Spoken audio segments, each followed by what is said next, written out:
հսկայական ներդրում ունենք հայկական կամպերի տարածման, վերակառուցման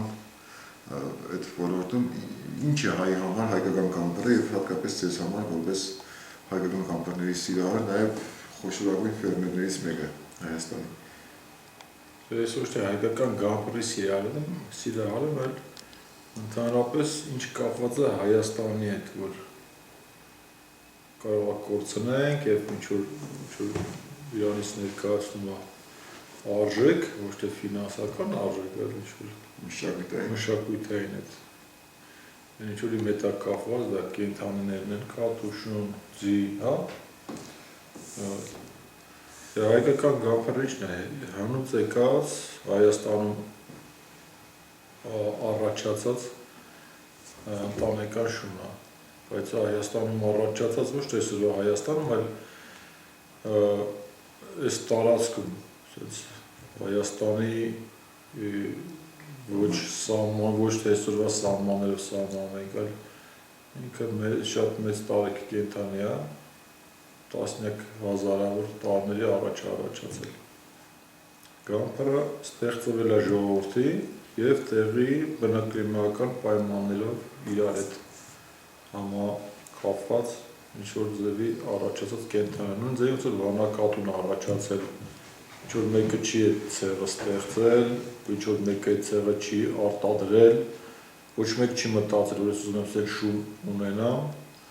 եւ մեր շները ասենք այդ պատճառով ունեն ֆունկցիոնալ անուններ, որպես ցեղ, կամպերները շատ տարբեր են տեսքով, բայց ֆունկցիաներով անունների մեջ երևում է, թե ինչ բան է կամպերը, կամպեր, բառը, դա էքստերիերային մասն է, որ հզոր է, որ ասում են կամպեր, ասենք ինչ ասում կամպեր, գամը փռեմ, չէ, տենց է, գամ փռեմ, երևի ինձ տենց այդ կապը կա, բայց երբ որ ասում ես կամպեր, սա այլ մոտ կարծիքը կա, որ ինքը հաստ թաթերով, հզոր կենդանի է, որը որ պատրաստ է, որը գեղեցիկ է, ասենք ինչ է նշանակում հովաշուն, շուն, որ հովի հետ է ման գալի, կա կամպեր, հովաշուն, կա արջաշուն, կա եղել են այսօր իրանք չկան, կա փոթորկաշուն, այդ լրիվ անունները որ ասում ենք, ֆունկցիայի մասն ենք խոսում։ Այդ գենետիկ հիվանդությունները, որ բնորոշ են ժամանակակից ցեղերի, մեր կամպերները դրանք բնորոշ հիվանդություններ չեն։ Ասենք ծանր շուներին, դոգերին, եսին, որոնք որ կարճ ժամկետում են ստեղծվել, իրանք ունեն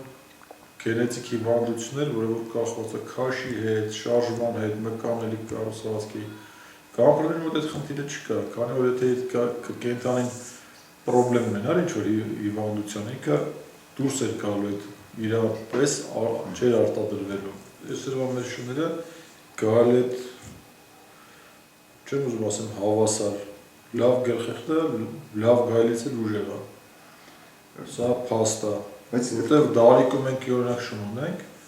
շներ ունենք, մենք ամբողջ կողքի տարածքում գայլերը ոչխար են տանում, շուն են տանում, հորդ են տանում, մենք այդ խնդիրը չենք ունեցել, երբեք ու չունենք դա։ Իշնորհիվ այդ գլխեղկը միայն բանն է, որ մենք որ չենք անում գալելու, մենք չենք կրակում, չկա դες մոտեցում։ Իսկ բանը, որպես այդ ոլորտի մարդ, հնարավոր է կառավարությունը այդ որոշումը չկայացներ գայլերի խփելու այդ գումարային փոխհատուցումը, դրա փոխարեն ինչ-որ Ես չեմ ճիշտն ասած, տենց որոշում կա թե չկա, ես ինքս չեմ ծանոթ, չէ՞, որ ասում եք ես, բայց համարում լրիվ անհետեթություն, որ գայլը, եթե դա մեր դեպքում հոդերի պաշտպանել վերացնելով, հա, պաշտպանելու մեխանիզմներ շատ կան, բայց ոչ թե վերացնելով մի տեսակ է, որը որ իրանից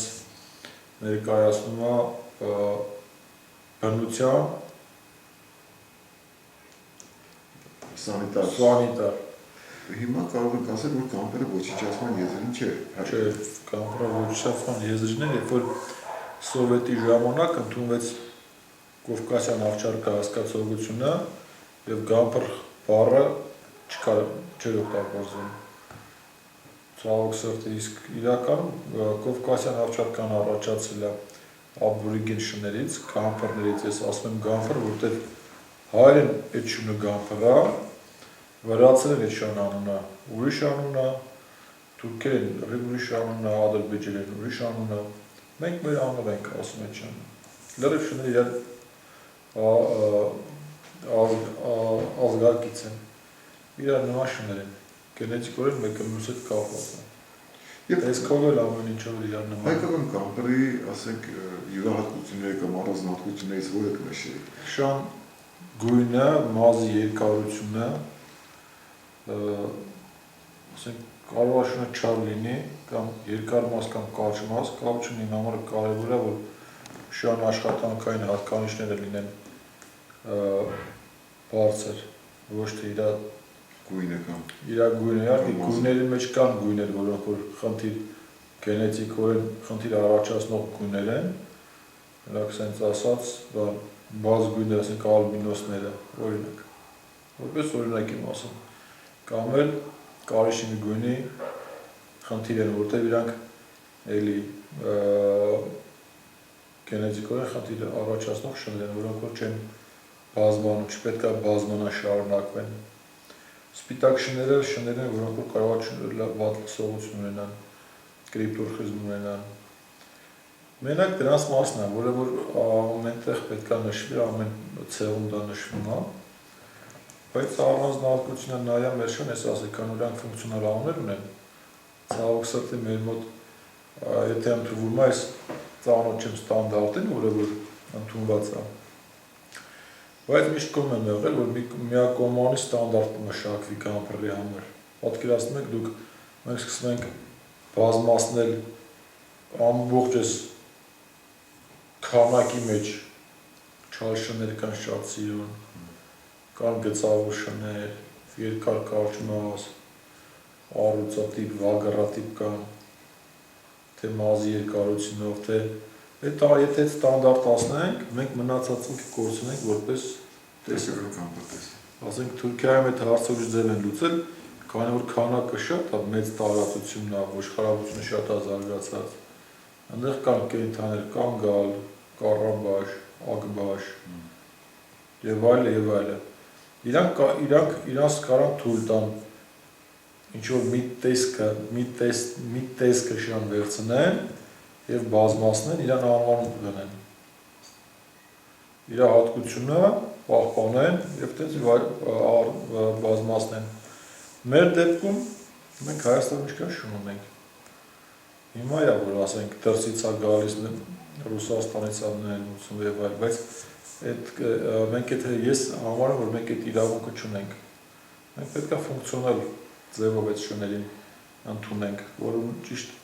ներվային համակարգ ունենան, որ ոչ թե այդպես ագրեսիվ լինեն, ոնց որ ռուսական շներն են, աննորմալ ագրեսիա, կամ էլ ոչ թե շները, որոնք որ ինչ-որ մարդ են տեսնում, պարկում են մեջքի վրա սկսում են փոշը։ Այս շները շատ ծանր, կշիռ, հանգիստ։ Իրականում ոնց որ ընտանիքի անդամ լինեն, սրանք ոչ թե դրեսիրովկայի համար է, ոչ թե պետք է վարժացվի շունը, այլ պետք է շանը ճիշտ ձևի երեխոնաց են տունը դաստիարակում, պետք է շունը դաստիարակվի, դաստիարակված շուն պետք է լինի, ոչ թե վարժացված, կամպերին չվարժացնես, իրա մեջ ամեն ինչ կա, այն իրա ճիշտ հագավարում եթե դու պահես, որ դե ինչի համար ինքը ստեղծվել է, ինքը դա կվերցնի, կկատարի, դե պահակություն կանի, եթե ինքը պահպան շունա, եթե ինքը ոչխարներ հետ է ման գալիս և ինքը գայլի կգնա, ուրեմն ինքը գերխեղտ է, կարող է ինքը գայլի չգնա, ուրեմն ինքը հովաշուն է, որ պտտվում է ոչխարի մեջ ու հաչում է, իմացա տալիս, որ խնդիր կա, եկեք հասեք, օգնեք, ոչխարը տանելու են, եթե գամպր կա, գամպրը գալիս է ծանր գնում է հարցերը լուծում է իրենքն էլ, հետևից կգնա, կօգնի և այլն։ Դրա համար ֆունկցիոնալ ավելի ճիշտ է, չնայած ուրիշ խնդիր կա, որ ֆունկցիոնալ էլ ամեն տեղ չի, որ ամեն գամպրը չի, որ ոչխարի պետք է ման գա, կամ պետք է գել հանդիպի, կամ գայլ, կամ մարջ, կամ և այլը։ Ամեն դեպքում ես բազմացնելուց ճիշտ է, քշան կռիվներ կան, այն ձևի ոնց որ կատարում ես դեմ եմ իհարկե, շատ եմ դեմ այն ձևով ոնց որ կան։ Շան կռիվները իմ համար ավելի հետաքրքիր են որպես մասնագետի, որս իմանամ թե որ շունը ինչ ներվային համակարգ ունի։ ինքը պոտենցիալ են շունն է, որ կլինի գելխեղտ, օրինակ, որտեղ պահակություն անելու համար պետք չէ որ շունը կռիվ անի, սա իր ֆունկցիաներից մեկն է, այնքան եմ ցավում, որ գամփրը թե վանակատուն, թե Ղարաբաղիձին մեր մոտ կառավարությունով ոչ մի ձևի ընդգծած չի, որ սա մեր կենդանիներն են։ Երբ որ այդ հարցը ինչ-որ միտեղ բարձրացում, ասում եմ, դու կարաս ապացուցես, որ ասենք Ղարաբաղիձին մեր ձինն է, կամ էլ գամփրը ինչ-որ առանձնահատուկ կենդանի է, կամ վանակատուն, ես բան չունեմ ոչ մեկին ապացուցելու։ Այդ այսօր ադրբեջանցիներն են ամբողջ աշխարհում ապացուցում, որ Ղարաբաղիձին իրանցն է։ Չունենալով Ղարաբաղիձի, փաստացի չունենալով, կան գիբրիդներ իրանց մոտ, նրանք բազմացնում են, կամ էլ թուրքերը ոչ մեկին բան չեն ապացուցում, բազմացնում են, ասում են թուրքական վանակատու է։ Մեր մոտ մենք ինքներս մեզ պետք է ապացուցենք, որ վանակատուն մերն է, թե չէ։ Ինչ կա թե ապացուցելու։ Մի հատ ընդունեին գոնե, ասեն, որ այս կենդանները Հայաստանի հայկական մշակույթի արդյունք է։ Ուրիշ ոչ մի բան։ Գամփրշանը դուրս ընդունում են, շատ լավ աշխատանք են կատարել, ուրախ եմ, որ ծանոթներս, տարբեր մարդիկ, որոնց գիտեմ կամ չգիտեմ, որ աշխատանքներ են կատարել։ Իմ երազանքն է եղել, որ այն ինչ որ ես սկսել եմ, ինչ որ շարունակություն ունենա։ Ես ինչ եմ սկսել, ասենք, այն վատ տարիներին, որ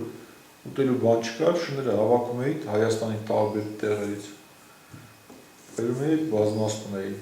Ստերից գնում էր Ռուսաստան էր վաճառվում, Սովետի վերջի տարիները շատ մեծ գին ունեին, 100, 150, 200 ռուբլի, 300 ռուբլի փողարժեր։ Դրա համար ինչքան կարան վաճառում էին, դժվար էր կյանքը, ամեն ինչ հասկանալի է։ Հիմա մարդիկ արել են, դուրս ընդունել են, լավ դուրս ընդունել, ներս քիչ են ընդունում։ Ինչ անպայման է, որ դա արևի ինչ-որ բաների, չգիտեմ, ակումբների մակարդակի վրա, ոչ թե պետական մակարդակի վրա։ Պետական մակարդակի վրա Ղարաբաղ ադրբեջանցիները Ղարաբաղի ձին է ընդունված, որպես Ադրբեջանի ձի, պետական մակարդակի վրա ընդունված է վանակատուն Թուրքիայում։ Տանում են կատուն նվեր են տալի, ասենք Ամերիկայի պրեզիդենտին։ Մենք եկեք սկսենք մի քանի տարի կանցնի, մի 10-20 չգիտեմ ինչքան, կամաց հետո մենք սենց աշխատանք ենք տանում, որ մենք ինքներս չմոռանանք դրա մասին։ Իմ համար անհասկանալի է խի մեր կառավարությունը չի կարող այդ որոշումը դուք ինչ է։ Որտեղ մեր կառավարությունում կան այդպես հարցեր են, ուրիշ հարցերով են զբաղված, ասենք ավելի գլոբալ հարցերով են զբաղված, առաջի սենց հայացքով սա ավելի մեծ հարց է, այս շունը կապ ինչ հարց է մենք ընդունենք։ Բայց չի չարվում, մի հատ արվում, թող գնա, վсё, թող իր կյանքով ապրի դա ամեն ինչ։